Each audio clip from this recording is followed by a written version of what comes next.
Alors, de nouveau, bonjour Alice. Nous voici Bonjour. pour la deuxième partie de cette interview, toujours sur la petite fabrique du bonheur. La voilà. Bien. Et donc, nous avons déjà, disons, dégrossi un petit peu le thème, le pourquoi et aussi le contexte. C'est-à-dire que tu as écrit ce livre, et je pense que c'est important qu'on en reparle. Tu es arrivé au moment du confinement et puis à la fin du déconfinement. Donc on a tous vécu, les uns les autres, dans différents endroits, les questionnements, les doutes, etc.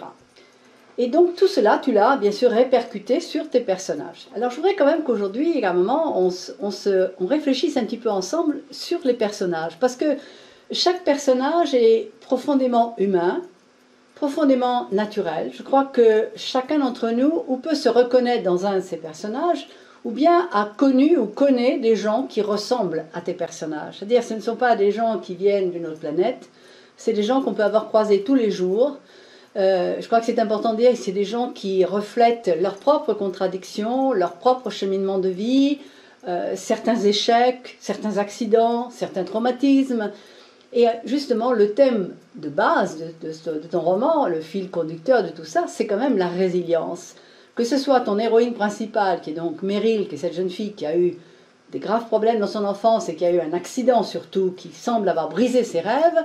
Et puis il y a d'autres personnages qui ont tous, eux aussi, comme chacun d'entre nous, des obstacles dans leur parcours de vie et qui vont savoir où se rebeller, où se mettre en colère, ou accepter et dépasser l'obstacle.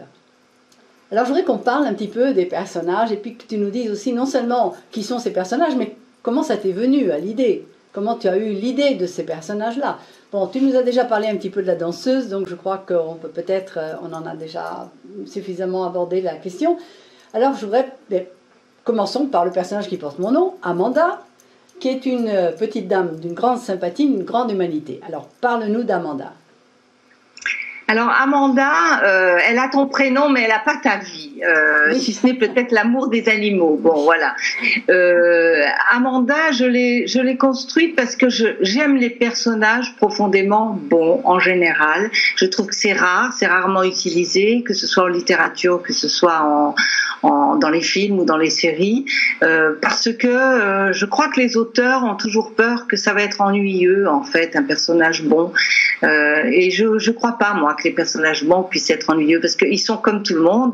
C'est pas parce qu'ils réagissent avec bienveillance et générosité aux choses de la vie qu'ils n'ont pas leur part, justement, de secrets, de soucis, de cassures, et puis également d'objectifs à atteindre, etc. Ils sont comme tout le monde. Simplement, on dit que les méchants sont plus intéressants. C'est vrai que les méchants sont très intéressants, parce qu'on peut leur trouver des bonnes raisons et donc ça fait des personnages complexes.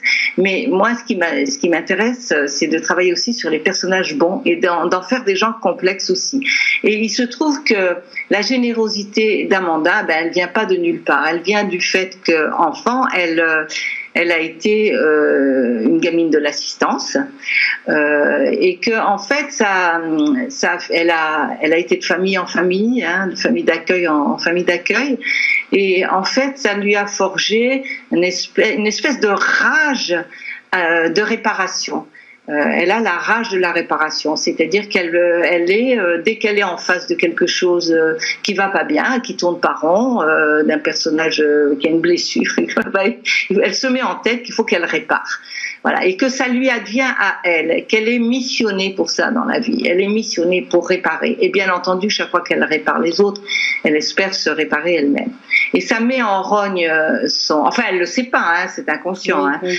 Ça met en rogne son mari, Antoine, qui aime Amanda, et comme il l'aime, lui, il aimerait bien qu'elle s'attache pas à tous ces animaux et à tous ces gens à qui elle s'attache, qu'elle veut réparer, parce qu'elle sait qu'un jour ou l'autre, ils partent. Et chaque fois que ces gens partent, ça ravive chez Amanda, ça réactive la douleur qu'elle ressentait à chaque fois qu'elle était séparée de ses familles d'accueil, en qui elle avait mis de l'espoir, bien entendu. Donc voilà, donc c'est un peu le personnage d'Amanda. Donc pour simplifier, ce que je voulais dire, c'est que c'est un personnage qui bon et généreux, mais pas simpliste pour autant, Oui. et qui a le droit aussi d'avoir sa complexité. Absolument, oui, je crois qu'on a souvent tendance à confondre la bonté avec un petit peu un côté, La niaiserie. un peu voilà, un La peu niaiserie. gnangnan, un peu voilà. Bon, il est tellement gentil qu'à la fin, ce sont des personnes qui sont souvent utilisées d'ailleurs. Et je crois que tu as soulevé aussi cette espèce de syndrome de l'abandon qu'a vécu Amanda, puisque bien sûr elle a fait l'assistance publique, et elle a donc ce besoin d'aider les autres aussi bien, comme tu dis, les êtres humains que les animaux. C'est comme ça qu'elle va accueillir la petite danseuse et puis le chat perdu mouillé, parce qu'il y a quand même cette histoire de ce chat qui est un épisode assez amusant. Est-ce qu'on peut passer peut-être, on pourrait alterner comme ça les animaux et les humains. Alors nous parler cette histoire de ce chat perdu qu'elle recueille en fin de compte en même temps que la danseuse. Oui, alors ce chat, il est bien sûr, il tombe dans un café littéraire, donc ça pouvait pas être un chat comme les autres. C'est un chat qui est magique. Pourquoi? Parce qu'il est polydactyle. Alors c'est un nom très compliqué pour dire simplement qu'il a plein de doigts. Il a plus de doigts que les autres chats habituellement. Les chats habituellement, je crois qu'ils ont 5 doigts à l'avant et 4 à l'arrière. Je suis pas sûre des 4 à l'arrière, mais voilà, pas plus. Et lui, il en a 7 d'un côté, 6 de l'autre, enfin, etc. Il a, ce qui fait une particularité à ces chats, c'est que quelle que soit leur taille, on a toujours l'impression qu'ils sont un peu pâteaux parce qu'ils ont des grosses patounes, puisqu'ils ont plein de doigts, donc ça leur fait des grosses patounes. Ça les rend particulièrement habiles. Parce qu'ils ont plus de possibilités pour attraper les souris, par exemple. C'est des chats qui étaient très souvent emmenés dans la marine, sur les bateaux au 19e siècle pour attraper les rats. Et pourquoi littéraire? Parce que c'était les races de chats préférées de Hemingway. Hemingway est tombé un jour sur un chat polydactyle. Un capitaine de marine lui a expliqué à quoi il servait et il est tombé fou amoureux de cette race de chat. Il a fait venir chez lui des chats polydactyles.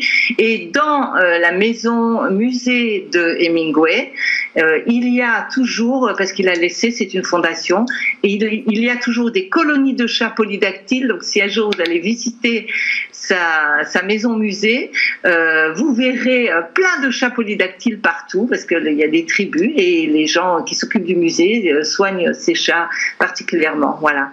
C'est ce que j'adore dans les livres d'Alice Quinn, c'est qu'on apprend toujours plein de choses. Bon, moi j'ai vu la maison parce qu'Hemingway est aussi un personnage extraordinaire, parce qu'à part sa complexité naturellement, c'est qu'il adorait non seulement les chats, mais les chiens aussi, il adorait les animaux. Oui. Et moi j'ai visité sa maison à La Havane, à Cuba, et il y a toutes les tombes de tous ces chiens avec leurs noms, etc. Donc c'est ça qui est absolument extraordinaire, parce que parfois les gens nous disent oh, vous parlez d'humains ou vous parlez d'animaux. Non, c'est intrinsèque en fin de compte. L'amour qu'on peut avoir pour le genre humain ne peut pas être séparé de l'amour que l'on peut avoir pour les animaux ou pour la nature. Enfin, c'est la création, c'est le créer, c'est ce dont nous sommes les dépositaires et dont nous devrions nous occuper. Alors pour revenir à tes personnages, il y a ce personnage qui est très, très séduisant. C'est pas ton héros principal, c'est Amédée. C'est ton aveugle. Et là aussi, l'aveugle, il est relié également à un animal. Alors je voudrais d'abord que tu me parles d'Amédée. Oui.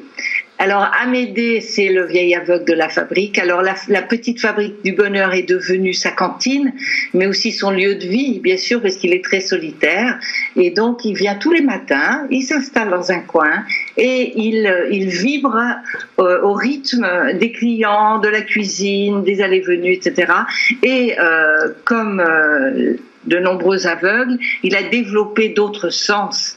Et c'est un aveugle qui voit autrement qu'avec les yeux, voilà. Et par exemple, c'est le premier qui décèle lorsque Meryl entre dans la petite fabrique. C'est le premier qui comprend qu'elle a eu une blessure, parce qu'il perçoit à ses pas qu'elle a un léger boitement, qu'elle claudique un petit peu. Et, excuse-moi, j'éteins un truc.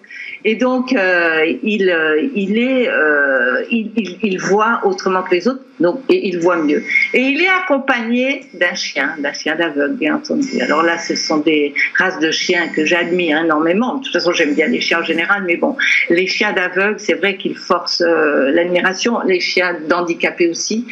Et je sais plus qui a dit je préfère les chats aux chiens parce qu'il n'y a pas de chat policier. Oui, d'accord, il n'y a pas de chat guide d'aveugle non plus. Quoique je suis tombée l'autre jour, excuse-moi pour la digression, je suis tombée l'autre jour sur une vidéo où on voyait un chat qui était devenu guide d'un chien d'aveugle. Oui. D'un chien aveugle. Un chien aveugle, oui. Oui. C'est incroyable, oui. Et il lui servait de guide, il le guidait partout, il l'aidait, il l'accompagnait. Donc tu vois, mais ça c'est l'amour qui lui a fait faire. On ne peut pas dresser un chat à devenir un chat d'aveugle. Voilà, c'était par amour qu'il était devenu le guide de ce chien. Et donc il y a un chien. Le chien s'appelle Flora. Je ne vais pas vous expliquer pourquoi il s'appelle Flora parce qu'on l'apprend en cours du livre, du roman. Mais la relation, alors bien entendu dans la petite fabrique, il y a tous les humains, mais il y a aussi le chat polydactyle qui s'appelle Spritz, comme la boisson, parce qu'il est roux et il a la couleur du Spritz, et Flora, le chien d'aveugle, et leurs relations entre eux qui sont un petit peu sous-jacentes de toutes les relations et qui, pour moi, comptent énormément. Comme tu disais tout à l'heure, pour moi, je trouve que les êtres humains nous sommes des animaux